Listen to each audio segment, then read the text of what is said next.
দেখলেন না সচিবালয়টা পুরা শেষ করে দিল, দেখলেন আপনারা? দেশের সম্পদ পুরা শেষ করে দিল। কত পরিকল্পনা! এরা সবাই জেনারেল শিক্ষিত শয়তানেরা। এই দেশটাকে ইন্ডিয়ার একটা অঙ্গরাজ্য করার জন্য চেষ্টা চালাচ্ছে, কূটনীতি করছে ভিতরে বসে বসে। এরা সব শয়তানের চালাইগুলো, সব শয়তান এগুলো। পারবা না কোনোদিন, মনে রেখো। তুমি কিয়ামত পর্যন্ত চেষ্টা করো, পারবা না ইনশাআল্লাহ। কারণ এই দেশের প্রত্যেকটা ইঞ্চিতে ইঞ্চিতে আলেম ওলামার রক্ত লেগে আছে। এই রক্ত পাড়িয়ে অপবিত্র মোদি কষাই এই দেশকে দখল করতে পারবে না ইনশাআল্লাহ, কখনোই পারবে না। ওই স্বপ্ন তোমার স্বপ্নই থাকবে। এত বড় শয়তান না হলে দেশের বিরুদ্ধে চক্রান্ত করে, যে দেশে জন্ম নিয়ে দিচ্ছে, যে নিচে থাকছে। আর নাস্তিক যেখানেই পাবেন, আমি প্রশাসনের লোককে বলি, র্যাবের লোককে বলি, সেনাবাহিনীকে বলি, বিজিবিকে বলি, যে পর্যায়ের লোক আছেন আপনারা, যেখানে নাস্তিক দেখবেন সেখানে প্রতিরোধ করবেন। এদের বাংলাদেশের জায়গা দেওয়া যাবে না। বিগত 16-17 বছরে শুধু নাস্তিকই পয়দা করেছে বাংলাদেশে, শুধু নাস্তিক পয়দা করেছে, যারা বাংলাদেশের শত্রু, ইসলামের শত্রু, এদেশের মানুষের শত্রু, এরা স্বাধীনতার শত্রু। এদের ক্ষমা করা যাবে না। আপনার সন্তানকে তৈরি করেন, আগে তাওহীদ শিক্ষা দেন। বেটা শোন, আগে আলেম হ, এরপরে তোকে বিসিএস ক্যাডার করব। এমন জায়গায় বসবি নাস্তিকের পিন্ডি গরম করে দিবে একবারে। বুঝেন না আমার কথা? কেন ডাক্তার হবে না? অবশ্যই ডাক্তার হবে। হবে না মানে? আরে আল্লামা আব্দুল্লাহ আল কাফি আল কুরাইশি, আপনাকে এই ফতোয়া কে শিখাইছে? ইংরেজি শিখা যাবে না?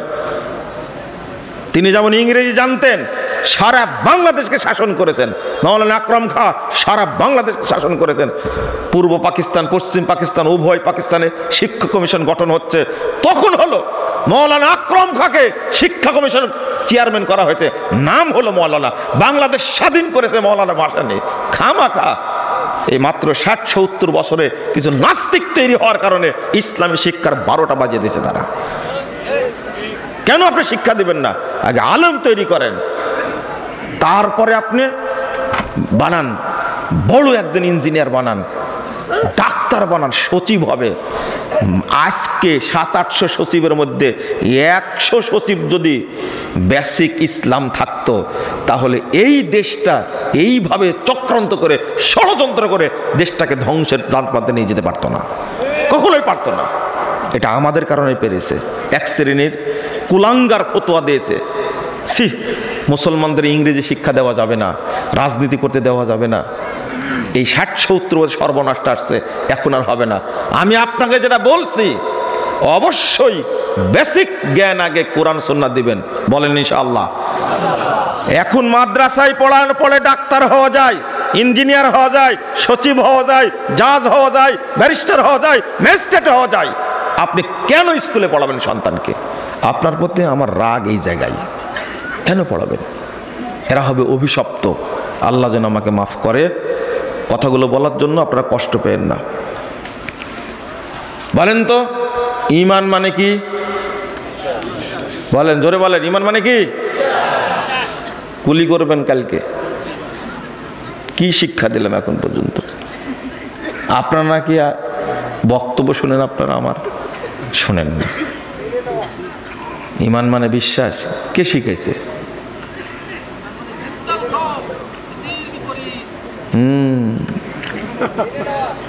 এটাই সাইজ করেছে।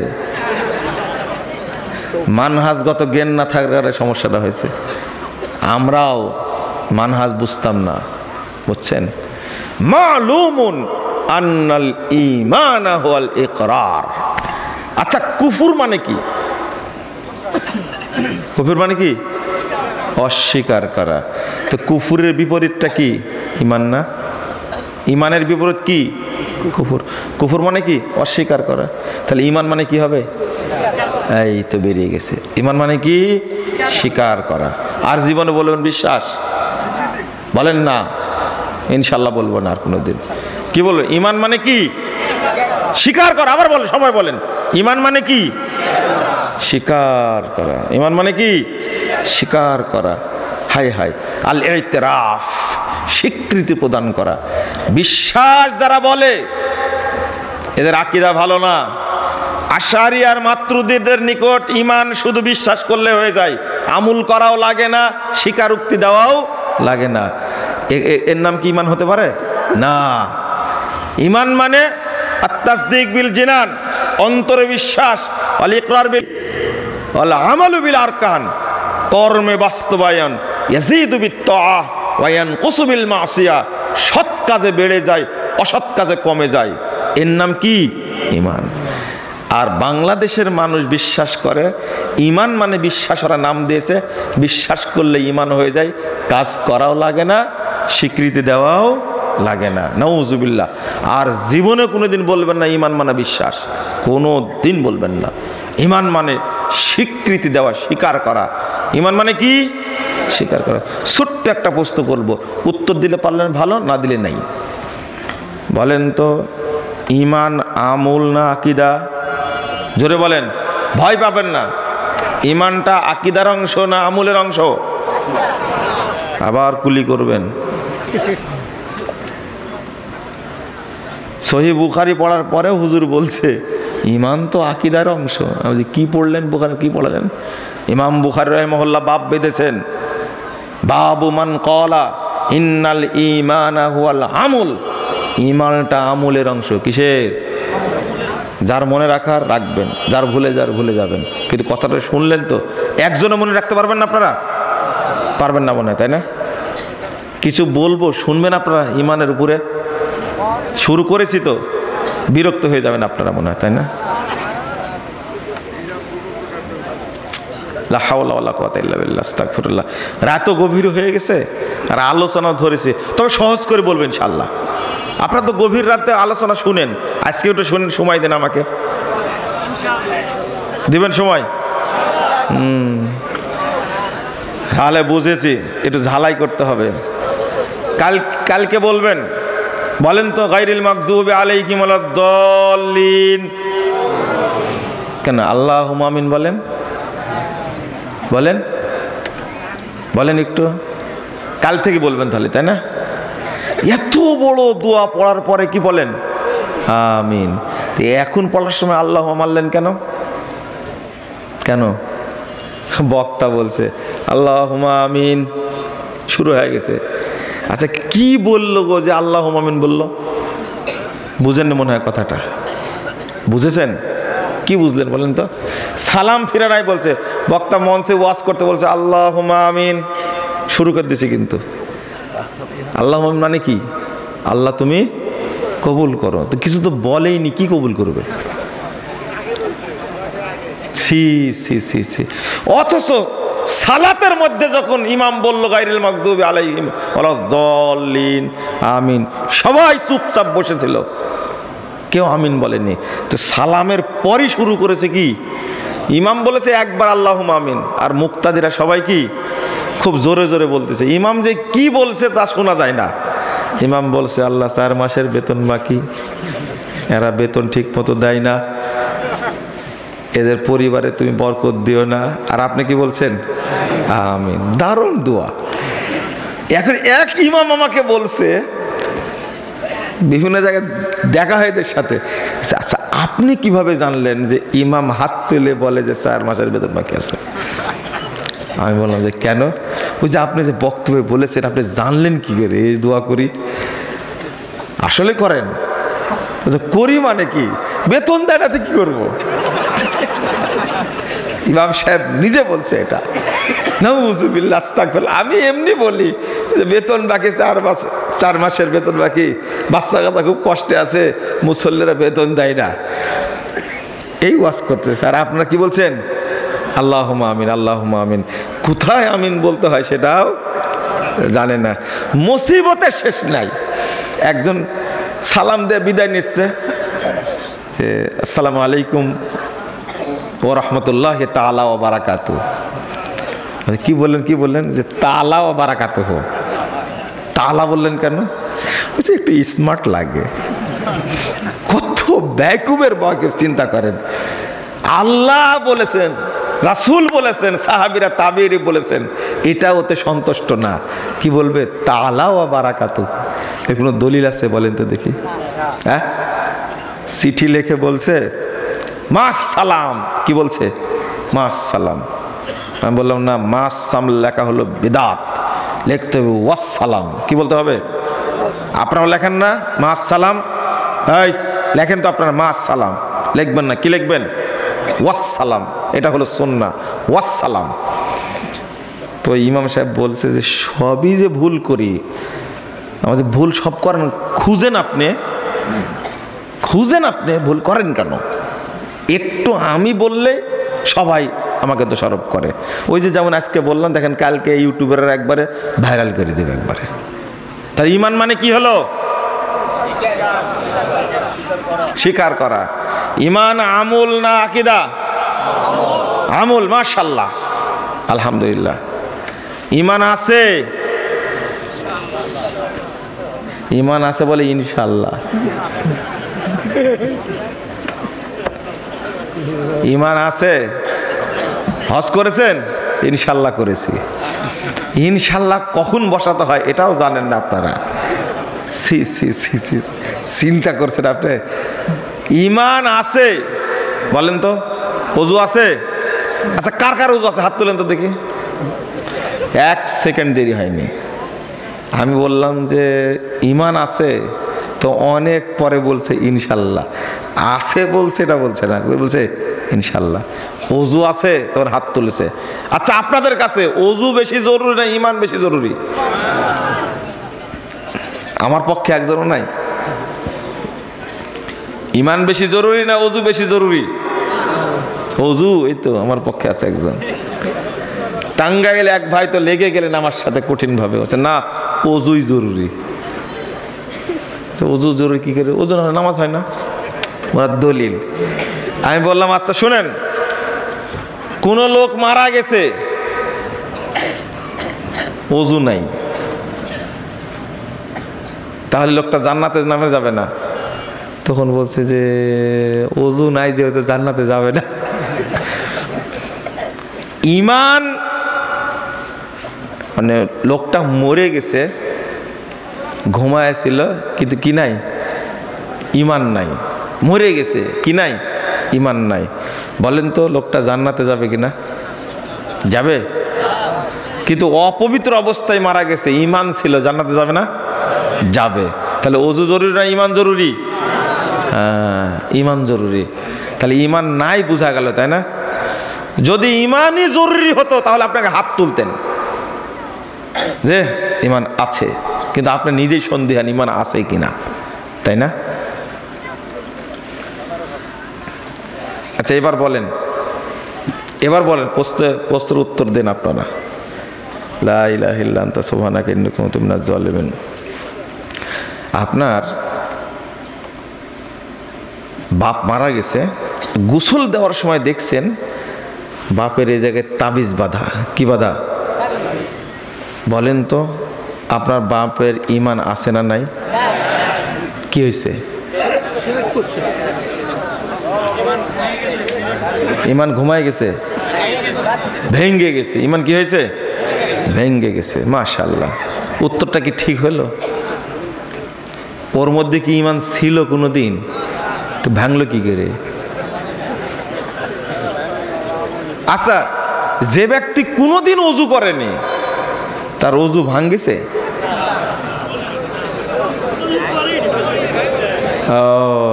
এবার একমত হয়েছেন আপনারা। ওযুই জীবনে করেনি, ভাঙবে কি করে, তাই না? বৌমাকে জিজ্ঞেস করছে শাশুড়ি, মা তোমার যে ওযু নষ্ট হয়ে গেছে খেয়াল করোনি? তো বলছে যে তাহাজ্জুদের নামাজে আবার ওযু লাগে। তাহাজ্জুদের নামাজে কি লাগে না? ওযু লাগে না।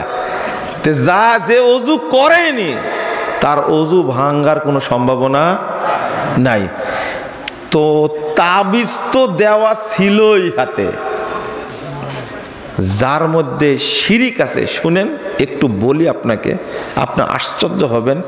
ইমান এত ভদ্র, ইমান এত মর্যাদাবান, ইমান এতটাই সম্মানী, ইমান এতটা লজ্জাশীল, একটু কোনো কিছু ছোঁয়া লাগলে ইমান সাথে সাথে কি আউট আউট, ও দৌড় থাকবে না।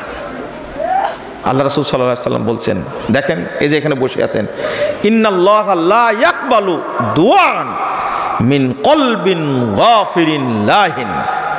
রাসূল সাল্লাল্লাহু আলাইহি ওয়াসাল্লাম বলছেন, এটা কি ইবাদত না? এখানে যে আপনারা আসছেন ইবাদত না এটা?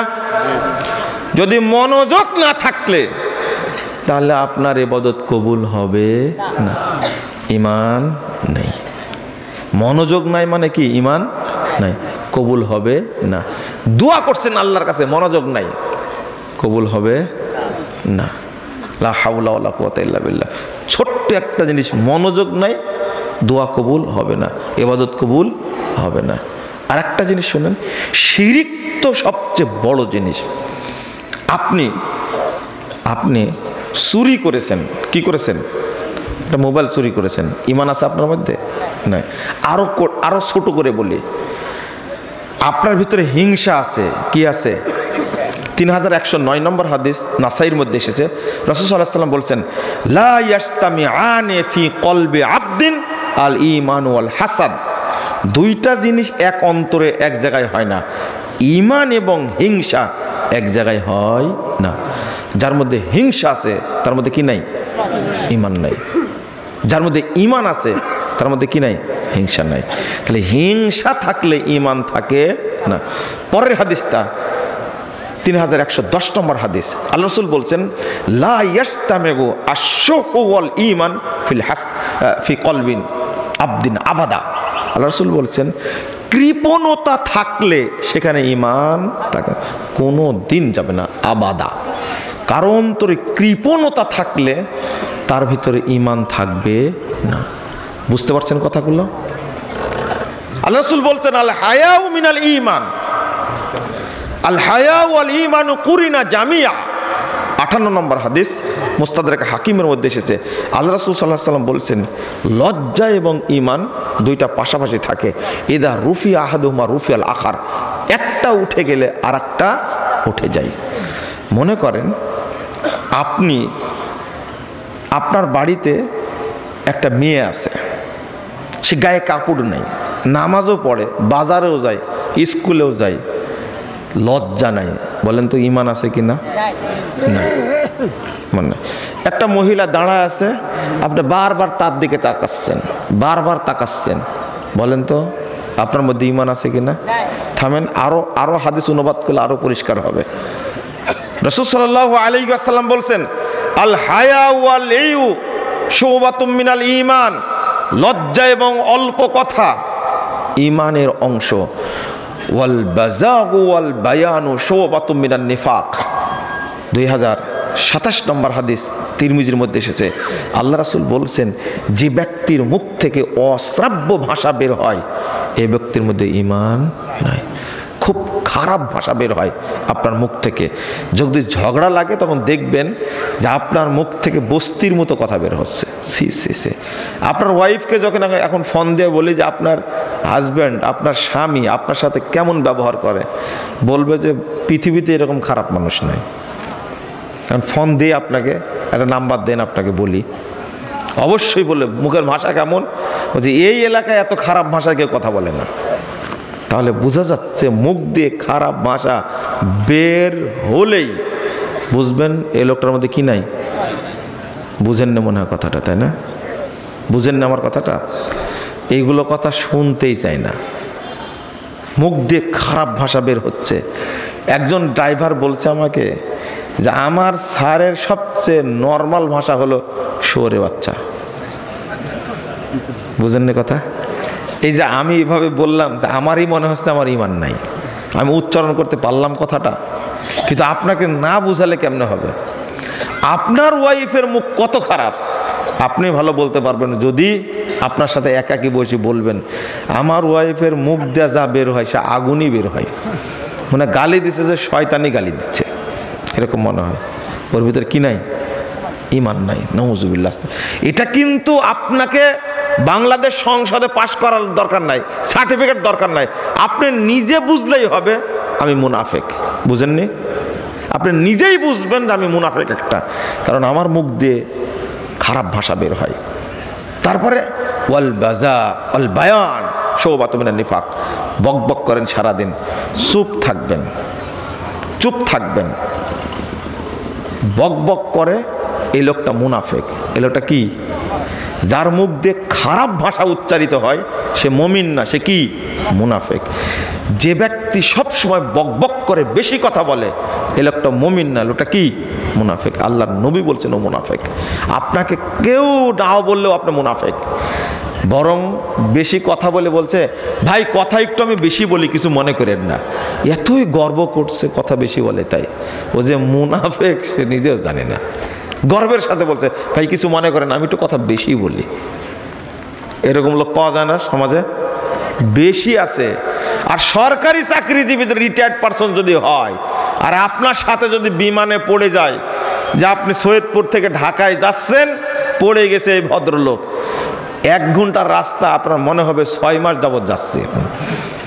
ওর কথা বক বক করতেই থাকবে। গত কয়েকদিন আগে চিটাগং থেকে আসছিলাম ট্রেনে, একটা লোক পড়ে গেল রাত্রিতে ট্রেন, বুঝতে পারলেন? 11টা না 11:30 ট্রেন। এই লোকটা বক বক করতেই থাকলো। আমার সেদিন মনে হচ্ছে 6 মাস টাইম লাগলো চিটাগং থেকে ঢাকায় আসতে।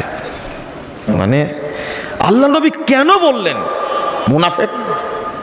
যে অল্প কথা বলে সে মুমিন। আল্লাহ রাসূল সাল্লাল্লাহু আলাইহি ওয়াসাল্লাম বলে যে অল্প কথা বলছে সে কি? মুমিন।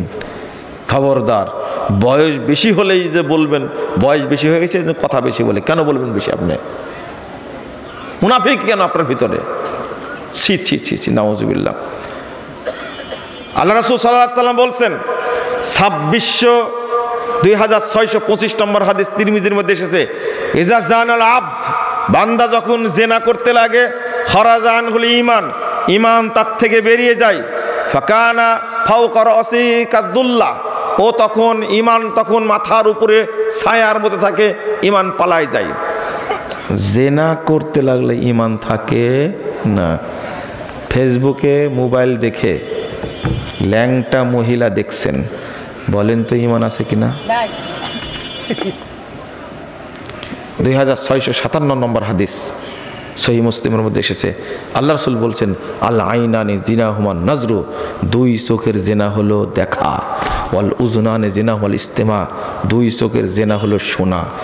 আপনি মোবাইলে ইয়ারফোন লাগায়ে, কানে লাগায়ে লালনের গান শুনছেন, রবি ঠাকুরের গান শুনছেন, হিন্দি গান শুনছেন, আপনি একটা বেঈমান, আপনার লজ্জাও নাই, শরমও নাই, বেহায়া আপনি। একজন ইবাদত গুজার মানুষ, মুসলিম পরহেজগার মানুষ কখনো ফেসবুক চালাতে পারে না।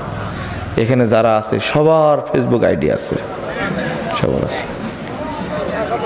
নাই? আলহামদুলিল্লাহ। খবরদার, ফেসবুক আইডি খুলবেন না, বেঁচে থাকবেন তার থেকে। আপনার তো দরকারই নাই তাতে। মাশাআল্লাহ। হ্যাঁ, সবাই টাচ মোবাইল ব্যবহার করবেন না, বাটন, তাই না? যদি এটা ব্যবহার করতে পারেন তাহলে আপনি নিরাপদ থাকবেন। এত জঘন্য জিনিস, খারাপ জিনিস ফেসবুক, আপনি খুললেই উলঙ্গ মহিলা চলে আসবে, খোলা মাত্রই দেখবেন ল্যাংটা মহিলা। আল্লাহ রাসূল বলছেন চোখ দিয়েও জিনা করে, ছি ছি ছি ছি, কান দিয়েও জিনা করে, ছি ছি ছি ছি। 14 ফেব্রুয়ারিতে যা করবেন সামনে আসতেছে, 31st নাইট সামনে আসছে, 16 ডিসেম্বর গেছে। বাংলাদেশে এমন অবস্থা সৃষ্টি করেছে, নাউজুবিল্লাহ, আস্তাগফিরুল্লাহ, গান বাজনাতে ভর্তি। আপনি এই যে পার্টি করার জন্য বেহায়া মহিলাকে ভাড়া করে নিয়ে আসলেন, সবাই মঞ্চে সামনে গান গাচ্ছে, ল্যাংটা হয়ে উলঙ্গ হয়ে, এগুলো সব বেঈমান। কি হাদিস দিয়ে বলছে, অলুজুনানে জেনা হুমাল ইস্তেমা, 2 চোখের জেনা হলো, 2 কানের জেনা হলো কান দিয়ে শোনা, ওয়াল লিসান জেনাহুল কালাম, মুখের জেনা হলো কথা বলা, ওয়াল ইয়াদ জিনাহাল বাতশ, হাতের জেনা হলো হাত দিয়ে ধরা, ওয়ার রিজল জিনাহাল খতা, পায়ের জেনা হলো পা দিয়ে হেঁটে যাওয়া। একটা মহিলার আপনি হাত ধরছেন, আপনি বোঝেন তো, বলেন তো আপনি মুমিন না মুনাফেক? মুনাফেক আপনি। আমি আরেকটা হাদিস অনুবাদ করি, আপনাকে বুঝাই আপনি কি পরিমাণ মুনাফেক, কত টাটকা মুনাফেক আপনি, আপনার কাছে প্রমাণ হবে। আমি আপনাকে বলে দিচ্ছি, নাউজুবিল্লাহ, আস্তাগফিরুল্লাহ, আস্তাগফিরুল্লাহ, আস্তাগফিরুল্লাহ। একটা যুবক ছেলে ছাত্র, আজিজুল হক কলেজের ছাত্র, ওই ছাত্রীর সাথে ওর সহপাঠীর সাথে কি করে, কথা বলে মোবাইলে। বলেন তো মুমিন না মুনাফেক? সে মুনাফেক। সে আমানতের খেয়ানত করছে, সে আমানতের খেয়ানত করছে। নাউজুবিল্লাহ, আস্তাগফিরুল্লাহ। ওই ছেলেকে ওই মেয়েকেই বিয়ে করতে হবে। এই এখনই 4টা হয়ে গেছে, 8টা হয়ে গেল না, করতে পারবে? তোর বুদ্ধি কত প্রশ্ন করেছে কার সম্পর্কে?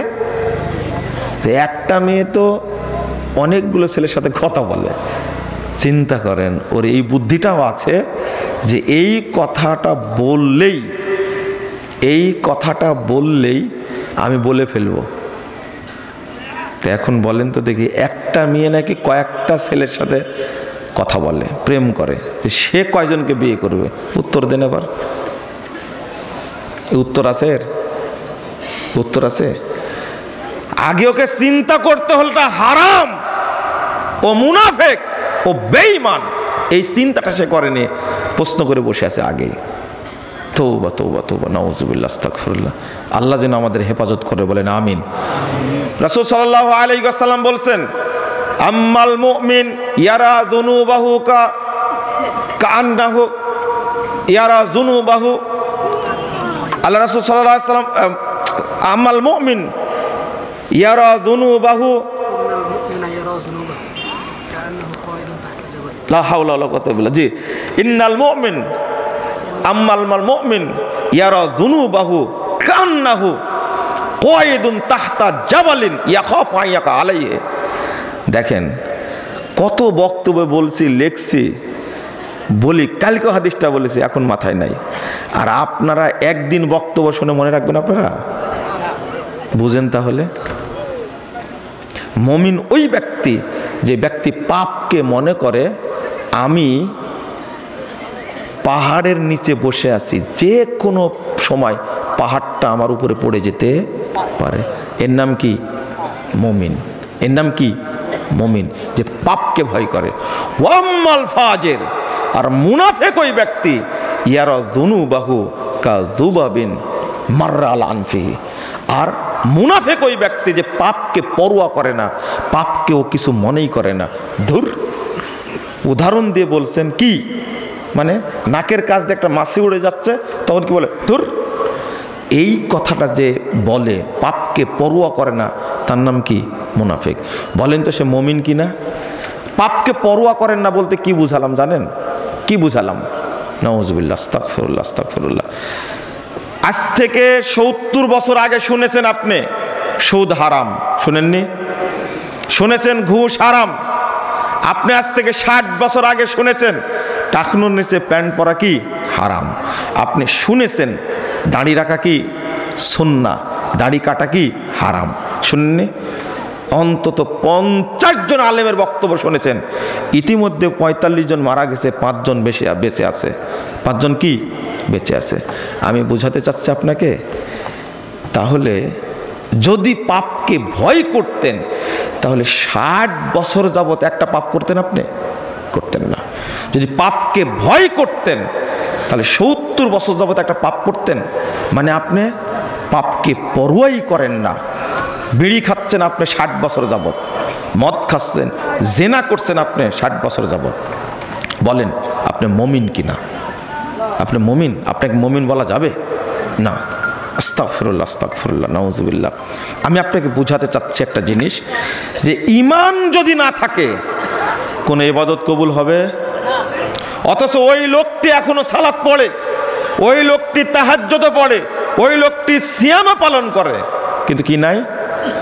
কি নাই? ঈমান নাই। আল্লাহ রাসূল বলছেন, ইয়াতি আলান নাসে জামান, মানুষের সামনে একটা যুগ আসবে, একটা সময় আসবে, ইয়াস্তামিউনা ওয়া ইয়াসাল্লুনা ফিল মাসাজিদ, লোকেরা দলে দলে মসজিদে প্রবেশ করবে, সালাত আদায় করবে। লোকেরা দলে দলে মসজিদে যাবে, সালাত আদায় করবে। সব মসজিদ মুসল্লি দ্বারা পূর্ণ থাকবে। ওয়ালাইসা ফীহিম মুমিন, কিন্তু কোন মসজিদে একজন ইমানদার খুঁজে পাওয়া যাবে না। মুসল্লি আছে কিন্তু কি নাই? ঈমান নাই।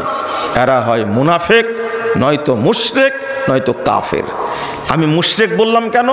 কাফের বললাম কেন? আমি মুশরিক বললাম কেন? কাফের বললাম কেন? এদেশের অধিকাংশ মানুষ মাজার পূজার সাথে জড়িত। কোন পূজা? মাজার পূজার সাথে জড়িত অধিকাংশ মানুষ। বলেন তো তারা মুশরিকরা মুমিন? মুশরিক। মাজার যারা পূজা করে তারা কখনো মুমিন থাকে না, কি হয়ে যায়? কাফের হয়ে যায়। তারা মুশরিক হয়ে যায়, কিন্তু তারা নামাজ পড়ে, হজও করে, উমরাও করে, দাবি করে কি মুমিন। আল্লাহ এই জন্যই বলছেন ওমা ইউমিনু আকসারুহুম বিল্লাহ ইল্লা ওয়া হুম মুশরিকুন। আল্লাহর প্রতি ঈমান আনা সত্ত্বেও তারা মুশরিক। আমি বলছি না, আল্লাহ বলছেন। তো আপনারা একটু ভেবে নেন, নামাজ পড়লে একজন ব্যক্তি কি হয় না? মুমিন প্রমাণ হয় না। নামাজ পড়লে একজন ব্যক্তি প্রমাণ হয় না যে মুমিন। হজ করলেই মনে হয় না সে মুমিন। আপনি মনে করবেন যে সিয়াম রাখলে নিজেকে মুমিন মনে হবে? না, মুমিন মনে হবে না। কারণ সিয়ামটা মুমিন হওয়ার মানদণ্ড না। মুমিন হওয়ার মানদণ্ড হলো ঈমানকে শক্ত করে ধরে থাকা। আমি বলতে চেয়েছিলাম 7টা জিনিস বলাটা ভালো হতো, কিন্তু মনে হয় এখন বললে ব্রেনে ধরে রাখতে পারবে না। আমি কয়েকটা কথা বলবো। ঈমান নিয়ে আসার বুদ্ধি কি, আর ঈমান বাড়ানোর বুদ্ধি কি। মনে করেন ঈমান নাই, কি ঈমান বোঝা গেল ঈমান নাই, তো এখন কি করবেন বলেন? কি করবেন? আশহাদু আল্লা ইলাহা ইল্লাল্লাহ ওয়া আশহাদু আন্না মুহাম্মাদান আবদুহু ওয়া রাসূলুহু। ঈমান আসলো, ধরে রাখবেন কি করে? ঈমানকে ধরে রাখবেন কি করে? প্রতি ওযুর সময় একটা দোয়া পড়েন আপনারা, বলেন তো কি দোয়া? জোরে বলেন।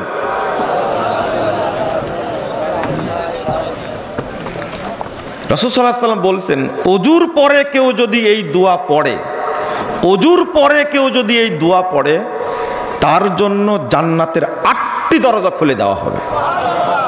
যে কোনো দরজা দেয়া জান্নাতে প্রবেশ করতে পারবে। আচ্ছা, নামাজ পড়ার পরেও তো আল্লাহ এত ফজিলত বর্ণনা করেনি। সিয়াম পালন করলে জান্নাতের 8টি দরজা খুলে দেওয়া হবে, এরকম কোনো দলিল আছে? নাই। সালাত আদায় করলে জান্নাতের 8টি দরজা খুলে দেওয়া হবে, এরকম কোনো দলিল আছে? না। কিন্তু ওযুর পরে দোয়াটা পড়লে জান্নাতের 8টি দরজা খুলে দেওয়া হবে, এই ফজিলতটা কেন? জহরে পড়েছেন সালাত, ওযু করেছিলেন জহরের আগে, ওযু করার পরে দোয়া পড়েছেন, জহর থেকে আসর হতে হতে আপনি কি হয়ে গেছেন? কি হয়ে গেছেন? ঈমান হারায় গেছে আপনার। আবার আসরের টাইম ওযু করলেন, করার পরে আবার ওযুর দোয়াটা পড়লেন, আবার ঈমানটা ফিরে আসলো। আপনি আসর থেকে মাগরিব পর্যন্ত এর মাঝে ঈমান হারায় ফেলেছেন। মাগরিবের সময় ওযু করতে গিয়ে আবার এই দোয়াটা পড়ছেন, আবার ঈমান কি ফিরে আসলো। আল্লাহ কত দয়ালু, আপনি অজান্তেই আল্লাহ ঈমানকে নবায়ন করে দিচ্ছে। বলেন আলহামদুলিল্লাহ, আলহামদুলিল্লাহ। তাহলে আপনি ওযুর দোয়াটা পড়তে ভুলবেন না কখনোই। 2 নম্বর, সবসময় বলবেন কি লা ইলাহা ইল্লাল্লাহ। সবচেয়ে বড় জিকিরের নাম কি? লা ইলাহা ইল্লাল্লাহ, সবচেয়ে বড় জিকির। আপনি এটা সবসময় করতেই থাকবেন। 3 নম্বরটা বলবো, বেশি বেশি তেলাওয়াত করবেন। কি করবেন? বেশি বেশি কি তেলাওয়াত করবেন? কোরআন তেলাওয়াত করবেন। 4 নম্বরটা, নফল সিয়াম কখনো করেন? নফল সিয়াম করেন না। নফল সিয়াম করার চেষ্টা করবেন। নফল সিয়াম সোমবার, বৃহস্পতিবার, অথবা 13, 14, 15 আইয়ামে বীজের সিয়াম রাখবেন, চেষ্টা করবেন ঈমান ধরে থাকবার জন্য। 5 নম্বরটা, তাহাজ্জুদ সালাত কখনো পড়েছেন? তাহাজ্জুদ নিম্নে 2 রাকাত। কয় রাকাত? নিম্নে 2 রাকাত। মাঝে মাঝে রাত্রিতে উঠে 2 রাকাত পড়বেন, এটাই তাহাজ্জুদ হয়ে যাবে ইনশাআল্লাহ। কয় রাকাত? আপনি বেতের আগে পড়ে নিয়েছেন, কোনো সমস্যা নাই, কিন্তু রাত্রে জাগতে পেরেছেন, ফজরের আগে উঠলেন, ওযু করে 2 রাকাত সালাত পড়বেন। শুরু করেন 2 রাকাত দিয়ে, এক সময় আপনি 11 রাকাত পড়তে পারবেন, এক সময় আপনি রাতের শেষে বেতের পড়তে পারবেন, কিন্তু শুরুই তো করছেন না আপনি। আপনি শুরু করেন। তাহাজ্জুদ সালাত নিম্নে কয় রাকাত? 2 রাকাত। আপনি 2 রাকাত পড়েন, আমি বলছি ঈমান আপনার সাথে থাকবে ইনশাআল্লাহ। আর 6 নম্বরটা আপনাকে যেটা বোঝাতে চাচ্ছি, 6 নম্বরটা আপনি চেষ্টা করবেন আপনি ফকির মিসকিনকে খাওয়ানোর চেষ্টা করবেন, তাহলে ঈমান আপনার ভিতরে থাকবে। মুশকিল হলো অধিকাংশ মানুষের মধ্যে কি নাই? ইমানই নাই। অনেক আলোচনার প্রসঙ্গ ছিল, এত রাত হয়ে গভীর হয়ে গেলে আলোচনা করে সুখ পাওয়া যায় না। আর এমন একটা বিষয় আলোচনা করতে চেয়েছি আজকে, যে আলোচনার বিষয়টা বোঝার ব্যাপার। কিসের ব্যাপার? শেষে একটা কথা বলি, শেষ করে দিই। ইমানের নবায়ন বুঝেন আপনারা? নবায়ন বুঝেন? ইমানকে হেফাজত করা বুঝেন? বুঝেন না। শুধু শিরোনামগুলো মনে রাখেন। ইমানের নবায়ন করা লাগে। কি করা লাগে? নবায়ন করা লাগে। অর্থাৎ লা ইলাহা ইল্লাল্লাহ বললেন, নবায়ন হয়ে গেল। ইমানটা নবায়ন করা এত জরুরি, সাহাবীরা বলতেন ইজলিস বিনা নুমিনু সাআ, আসো আমরা একটু ইমান আনি, ইমানটাকে নবায়ন করে দিই। আপনি এটা বলবেন, আপনি ইমানটা নবায়ন করবেন। ইমানটা নষ্ট হয়ে যায় মানুষের, মাঝে মাঝে নবায়ন করলে ইমানটা আবার ঠিক আসবে ইনশাআল্লাহ। জাযাকুমুল্লাহ খাইরান, বারাকাল্লাহু ফিকুম। আমি আপনাদের কষ্ট দিতে চাই না। হ্যাঁ, এত প্রশ্ন করেছেন, ছেলেরা একটু চাদর নিচে। ও আচ্ছা আচ্ছা, চাদর নিয়ে যাওয়ার কথা বলেছিলেন, ভুলে গেছি। দান খায়রা তাকে তুলে নি। আচ্ছা, শেষ বৈঠকে আপনারা কিছু দেওয়ার চেষ্টা করবেন ইনশাল্লাহ। ইনশাল্লাহ একটু আগে মনে করে দিলে হলো, আমি ভুলে গেছি। শেষে আপনারা কিছু দিয়ে যাবেন। ওয়াজ মাহফিলে জান্নাতের বাগান। তবে সেই মাহফিলের বক্তা সাহেব মোটা অঙ্কের টাকা নিয়ে ওয়াজ করেন, তাহলে আপনার জন্য কি জান্নাতের বাগান? জান্নাতের বাগান এটা কিন্তু হাদিসের আসছে এইরকম। মাশাআল্লাহ, আল্লাহ যেন আপনাকে 1000 কোটি টাকা দান করে। আমিন। আমি কিন্তু এই দোয়াই করি, কেউ যদি 1 টাকা দান করে আল্লাহ যেন তাকে 1 কোটি টাকা দেয়। আল্লাহর ভান্ডারের অভাব নাই। আমি আল্লাহর কাছে চাচ্ছি আল্লাহ যেন আপনাকে দেয়, আর যে উদ্দেশ্যে দান করেছে আল্লাহ সেই উদ্দেশ্য যেন পূরণ করেন। আমিন।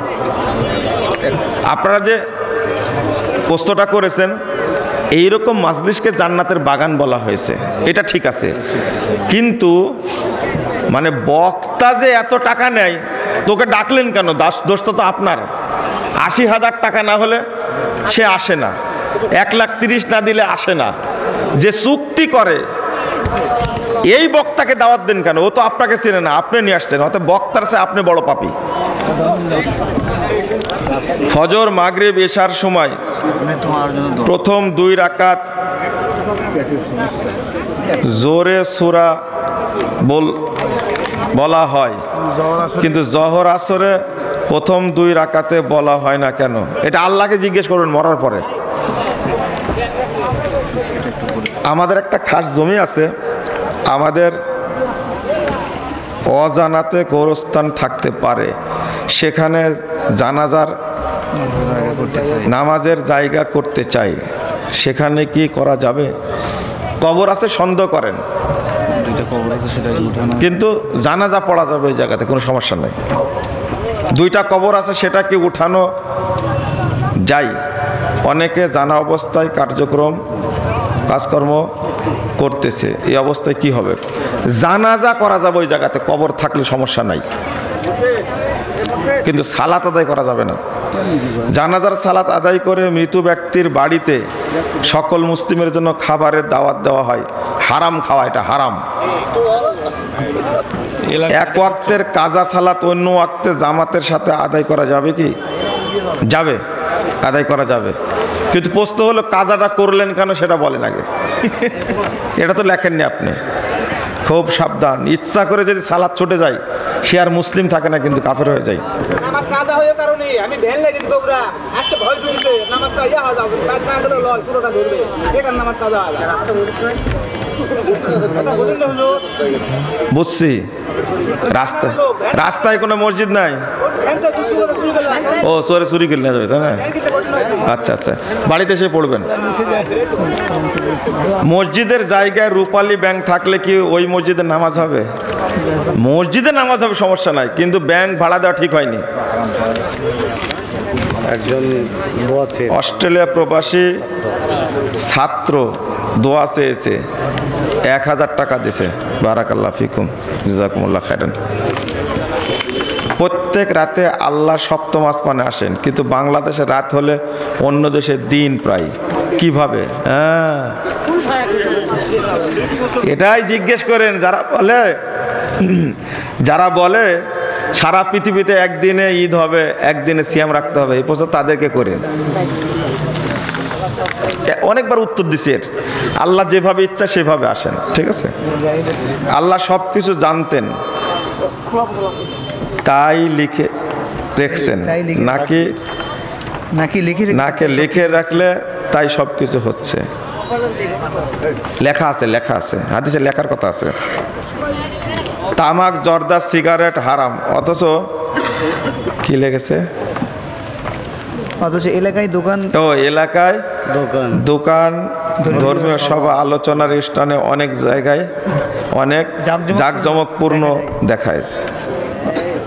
মানে এগুলো তো বিক্রি হয়, জর্দা এগুলো, তাই বলছেন নাকি? না কি বলতে চাচ্ছেন? হ্যাঁ, পানের সবই চলে তো বিভিন্ন এলাকায়। সভা পরিচালনাকারীদের উদ্দেশ্যে কিছু উপদেশ দিতে বলেছে। ও আচ্ছা। ওখানে তো লেখাই আছে, ওই যে দোকান নিষেধ লেখা আছে যে, হ্যাঁ, কসমেটিক্সের দোকান নিষিদ্ধ। ভালো নিয়াতে 31st নাইট পালন করা যাবে কি? হ্যাঁ, মদ বিসমিল্লাহ বলে খাওয়া, তাই না? সি ওয়াজ মাহফিল শেষে হাত তুলে মোনাজাত। এখন ওই ভূত আছে? প্রশ্ন হয়। হ্যাঁ,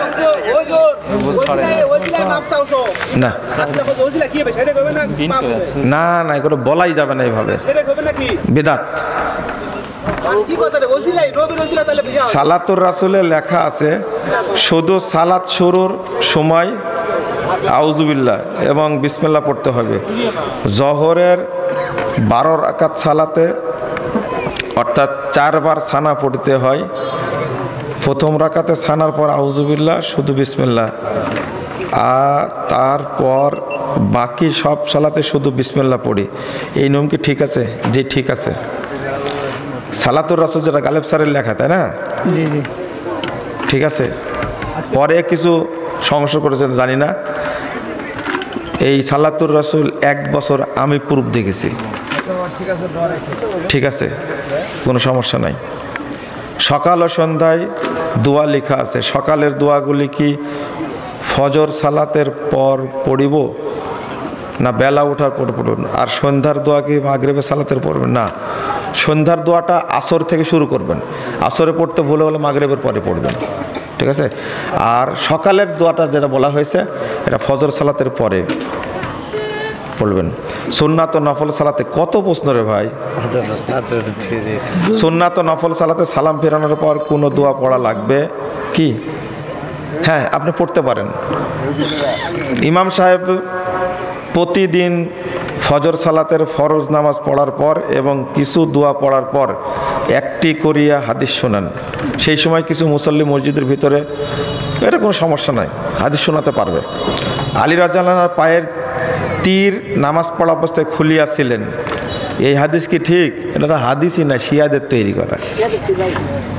রোম, শাম, আরব, মিশর দেশে মারা গেলে তাহাদের নাকি গোরাজ মাফ, এটা কি ঠিক? সব মিথ্যা কথা। হিন্দু, বৌদ্ধ, খ্রিস্টান এর টাকা দিয়ে মসজিদ মাদ্রাসা সভা করার জন্য নেওয়া যাবে কি? যাবে। একটা করিয়া 3টা কাপড় পরি। কাপড় পরার দোয়া কি 3 বার পড়বো না একবার পড়বেন। পিস টিভি বাংলা আবার পুনরায় চালু হয়েছে। ডাক্তার জাকির নায়েক যদি আপনাদের আবার ডাকে তাহলে কি আপনারা যাবেন? কি ব্যাপার, আপনি কি জন্য প্রশ্ন করছেন? এটা ফরজ। জাতির পিতা আদম আলাইহিস সালাম একটা ভুল করেছিলেন আগে, 5 আগস্টের পরে আর একটা ভুল।